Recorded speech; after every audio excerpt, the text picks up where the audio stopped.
Rene Magritte is one of those painters whose paintings are not just a visual spectacle but also a passage. They have so much to offer to the viewers in terms of the visual style, the scene, and the message. While it might seem that his paintings are just bizarre, the bizarre element often carries something important. For example, if you remember this painting called The Son of Man, Magritte used something as simple as an apple in front of a man's face to evoke so many emotions in the viewers' hearts. This video is about the painting The Lovers, and just like most of his artworks, this one makes you stop and ask, what the f am I looking at? Don't worry, I'm here to help you understand the scene and the supposedly dark meaning behind it.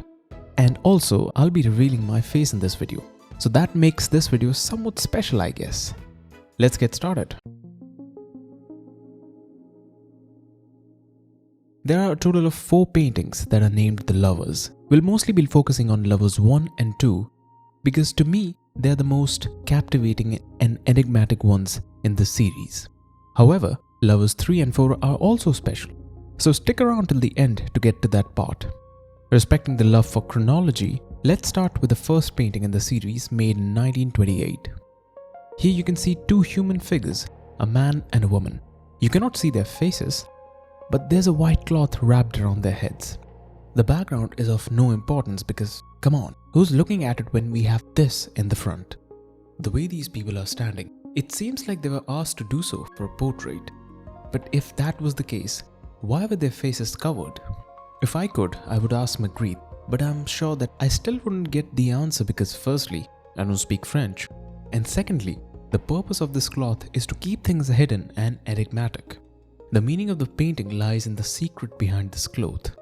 Once it is revealed, the painting loses its meaning.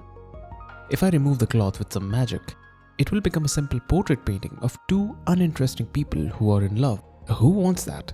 But just like a simple apple can make the portrait of an uninteresting man in a hat so interesting, a white cloth around the face of 2 lovers can achieve the same effect.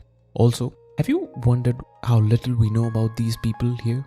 The only reason why we call these people as lovers is merely because of the pose and nothing else. It seems that they are embracing each other and hence, we assume that they must be in love. But here's the thing, we'll never know whether they are actually in love or not. Now let's move to the second painting in the series. This one is even more interesting than the first one, because now we know for sure that these people are in fact lovers. Alright, here's my face trying to explain the meaning of this painting.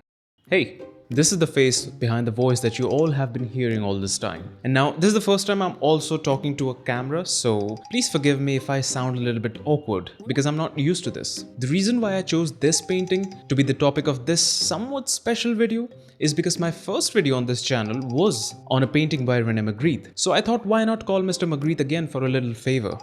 But enough about me. Let's get back to the painting. As you can see, this painting features 2 people, 2 lovers, who have their faces covered with white cloth. You'd think, what kind of message was Magritte trying to get across by showing such a bizarre scene? But the point is that Magritte never really wanted to convey any particular meaning with it. He did not give any reason behind putting a white veil on these people's faces, and that opens up spaces for art sleuths like me to try and decode this painting. One of the most popular and quite dark reasons behind this bizarre artistic choice is that Magritte was trying to deal with the trauma of her mother's passing. He lost his mother when he was just 14, and let's just say that it wasn't very easy on the young boy to witness something like this. The last time he saw his mother, he saw her face covered with a wet cloth, and that could have contributed to this obsession of showing faces that are distorted or covered. If you look at all of his other paintings, you'll realize that he has a fascination with the face and even the human body. Paintings like these show the human figure with either a distorted face or something that is covering it. The disfigurement of the human structure was quite fascinating to Magritte. You want orange juice? Why don't you ask this guy? I'm pretty sure he'll have some idea about it. Okay, he'll be back in a moment. In the meantime, let's look at the third painting in the series. Here, things are different. Now we can see these people's faces. Yay!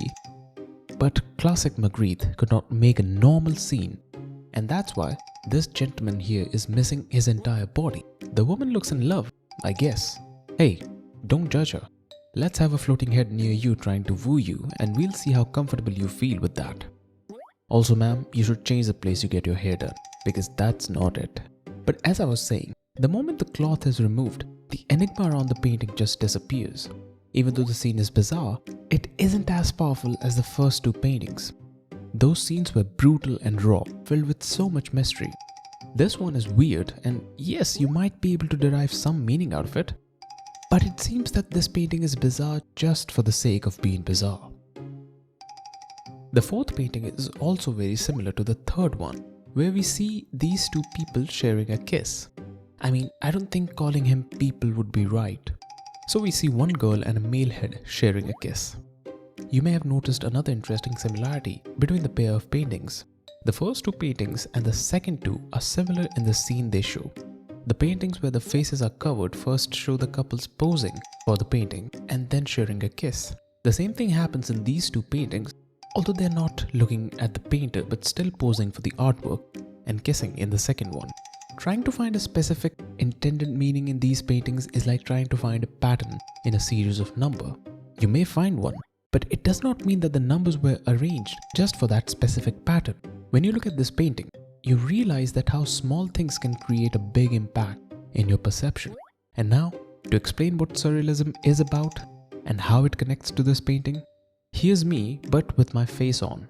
The point of Surrealism is that there is no defined meaning to it. You can try, but you'll never be able to get an objective meaning that is agreed upon by everyone. And in a way, that is the beauty of it. Surrealist paintings have a specific meaning for everyone, and the more you look at it, the more meanings you find. This is what makes them so special. So to some, the painting The Lovers might depict two people who are passionately and madly in love with each other, but for some reason cannot get together, and that reason is depicted by this whale. But to some, this painting might depict two people who are trying to hide their true selves and only pretending to love each other. This painting, like many other paintings by Magritte, will always remain unfinished until the viewers add meaning to it, a personal meaning. The artist started this painting, but the viewers finish it. Till we meet next time, have a great day ahead.